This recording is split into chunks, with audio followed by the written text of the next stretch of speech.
Assalamualaikum warahmatullahi wabarakatuh. Perkenalkan, nama saya Putri Ramadewi dengan NPM 1961201189 dari kelas manajemen 4F.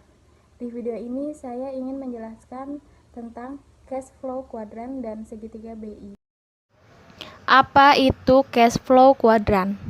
Cash flow quadrant atau the cash flow quadrant adalah tentang keempat jenis orang berbeda yang ada dalam dunia bisnis, tentang siapa diri mereka dan apa yang membuat individu masing-masing kuadran unik dan berbeda. Anda akan dibantu menentukan di mana posisi Anda sekarang dan dibantu memetakan arah ketika Anda memilih jalan Anda sendiri untuk mencapai kebebasan finansial. Kuadran kanan yaitu businessman, investor. Kuadran kiri, employer, self-employer, pentingnya kecerdasan finansial. Huruf dalam masing-masing kuadran mewakili: E untuk employee atau pegawai, S untuk self-employed atau pekerja lepas, B untuk business owner atau pemilik usaha, dan I untuk investor atau penanam modal. Menurut Robert T. Kiyosaki, penulis bestseller Rich Dad Poor Dad, untuk memperoleh penghasilan Anda bisa mendapatkannya dari 4 kuadran berikut ini. Skema cash flow quadrant oleh Robert T. Kiyosaki yaitu yang pertama kuadran E, employee atau karyawan. Anda bekerja untuk orang lain di mana Anda telah terikat untuk bekerja dengan waktu tertentu dan dengan penghasilan yang tertentu juga. Yang kedua S, self-employed atau profesional atau small business. Anda bekerja untuk diri Anda sendiri, di mana Anda tidak terikat secara waktu dan penghasilan, tetapi Anda harus bekerja semakin keras, menghabiskan lebih banyak waktu untuk memperoleh penghasilan yang lebih besar. Yang ketiga, kuadran B atau business owner atau pemilik bisnis. Anda bisa mendapatkan penghasilan dari sistem di mana dalam sistem ini orang lain bekerja untuk Anda, jadi Anda tidak terikat waktu tetapi penghasilan tak terbatas. Yang keempat, kuadran I, investor atau penanam modal. Anda mendapatkan penghasilan dengan menanam modal sehingga uang bekerja dan Anda bekerja. Pada kuadran kiri atau 1 dan 2, orang memilih untuk mendapatkan keamanan karena menurut mereka jika setiap bulan menerima penghasilan akan aman. Jadi yang diperoleh sebenarnya adalah keamanan kerja, bukan keamanan penghasilan. Pada kuadran kanan atau 3 dan 4, orang memilih untuk mendapatkan kebebasan. Bebas untuk mendapatkan penghasilan berapapun yang mereka inginkan. Jadi, dia bisa mendapatkan kebebasan penghasilan dan waktu. Mengapa orang memilih aman daripada bebas? Alasan utama banyak orang mencari keamanan pekerjaan adalah karena disitulah yang diajarkan kepada mereka, baik di rumah maupun di sekolah. Jutaan orang terus-menerus mengikuti saran itu. Banyak di antara kita telah terkondisi dari kecil untuk berpikir tentang keamanan pekerjaan, bukan keamanan finansial atau kebebasan finansial, dan kebanyakan dari hanya belajar sedikit atau sama sekali tidak tentang uang baik di rumah maupun di sekolah. Maka wajar kalau di antara kita makin erat berpegang pada gagasan pekerjaan aman bukan meraih kebebasan finansial.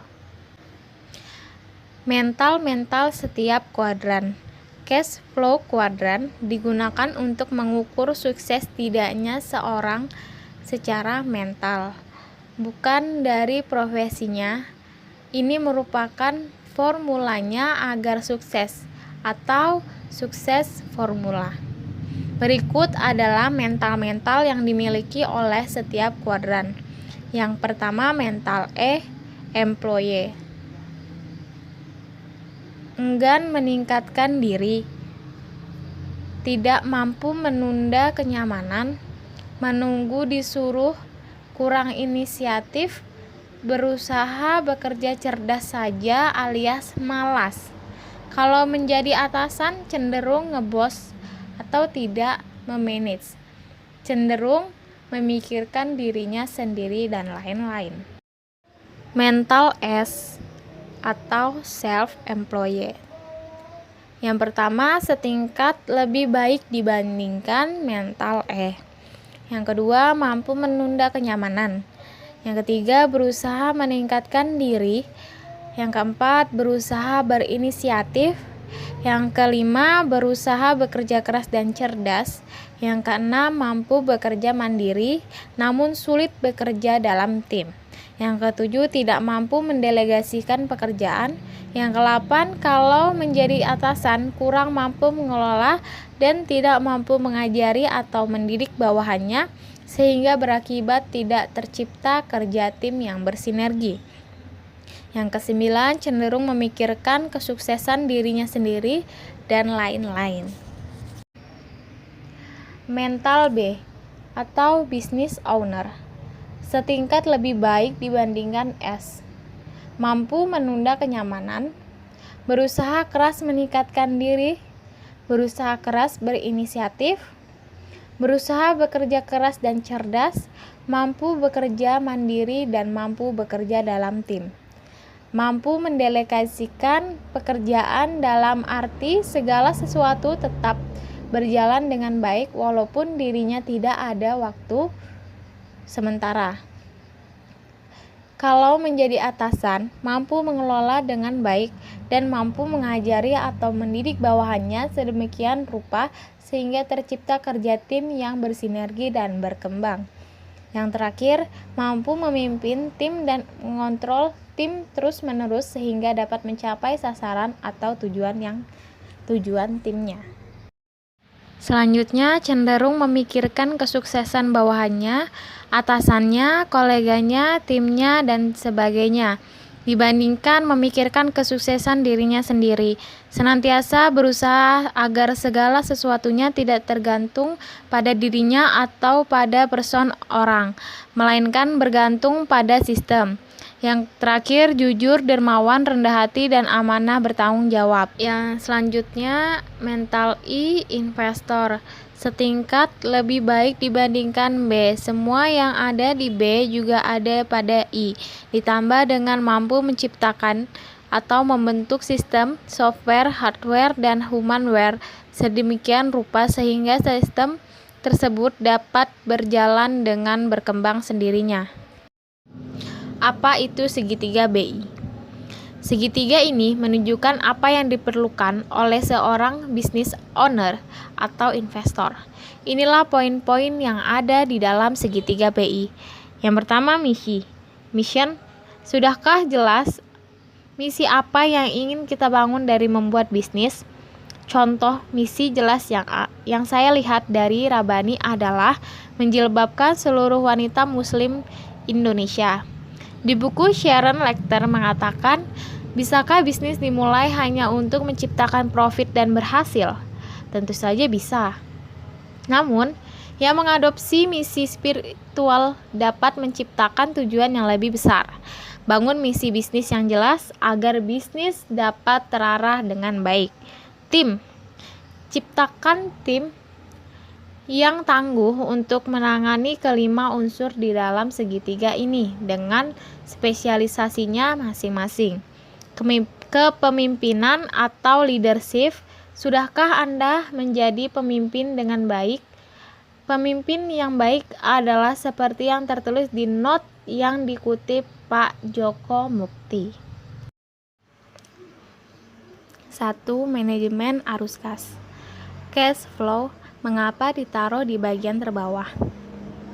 Karena cash flow atau arus kas adalah syarat dasar yang fundamental bagi sebuah bisnis untuk berjalan. Apabila bisnis menghasilkan profit dan menjaga cash-nya, buat apa Anda melakukan bisnis? Yang kedua, manajemen komunikasi. Communication. Komunikasi kita dengan staf berupa manajemen leadership. Komunikasi kita dengan konsumen berupa marketing, promosi, negosiasi, selling. Komunikasi kita dengan pihak investor, komunikasi kita dengan lingkungan bisnis kita, komunikasi kita dengan masyarakat umum. Unsur ini terletak di nomor 2 dari bawah, karena tanpa komunikasi yang benar, kita tentu tidak dapat menjalankan bisnis dengan benar. Ingat kata Pak Putu Putrayasa, sebagian besar masalah yang kita hadapi adalah masalah komunikasi. Yang ketiga, manajemen sistem. Setelah komunikasi ada sistem. Dengan sistem kita bisa membentuk suatu pola dalam bisnis kita. Dengan adanya sistem bisnis yang baik, bisnis kita dapat berjalan dengan baik pula, bagaikan roda-roda bergerigi yang ditata dengan baik, yang menghasilkan mesin otomatis sehingga kita tidak perlu terjun langsung di dalamnya. 4. Manajemen hukum. Legal. Anda tahu apa itu legal? Legal adalah semacam pendaftaran merek, badan hukum, kontrak perjanjian, dan sebagainya. Ditaruh di nomor 2 dari atas, karena legal berperan untuk memayungi apa yang kita bentuk pada cash flow, communication, dan sistem. Kalau kita tidak terdaftar di pemerintah ataupun punya badan hukum yang jelas, ketiga hal yang di bawahnya akan menjadi percuma karena bisnis dapat dilibas kapanpun oleh kompetitor kita. 4. Manajemen produk. Diberikan tempat di paling atas, posisi yang paling rancip, karena produk adalah frontliner bisnis kita. Suatu unsur yang akan menembus pasar, berbicara kepada masyarakat, dan unsur paling dekat yang memberi kehidupan kepada bisnis kita. Dengan segitiga BI, maka bisnis Anda akan menjadi aset yang akan menghasilkan passive income tanpa perlu susah payah mendapatkannya. Kesimpulan. Dan dapat kita simpulkan bahwa setiap kuadran memiliki kelebihan dan kekurangan masing-masing, akan tetapi hal yang mendasar dalam suatu wirausaha dan konsep penghasilan dengan baik adalah dengan menggunakan atau memposisikan diri dalam ruang lingkup kuadran kanan. Yang kedua, jika kita sebagai karyawan atau pekerja baik lepas atau tetap, mulailah untuk berwirausaha dalam hal yang kecil, baik di bidang pekerjaan yang digelutinya maupun di luar itu. Yang ketiga, kuadran ruang lingkup kiri hanya akan menjadi diri kita menunggu uang dan bekerja untuk uang tanpa memikirkan jangka panjang di hari tua nanti. Sekian dan terima kasih.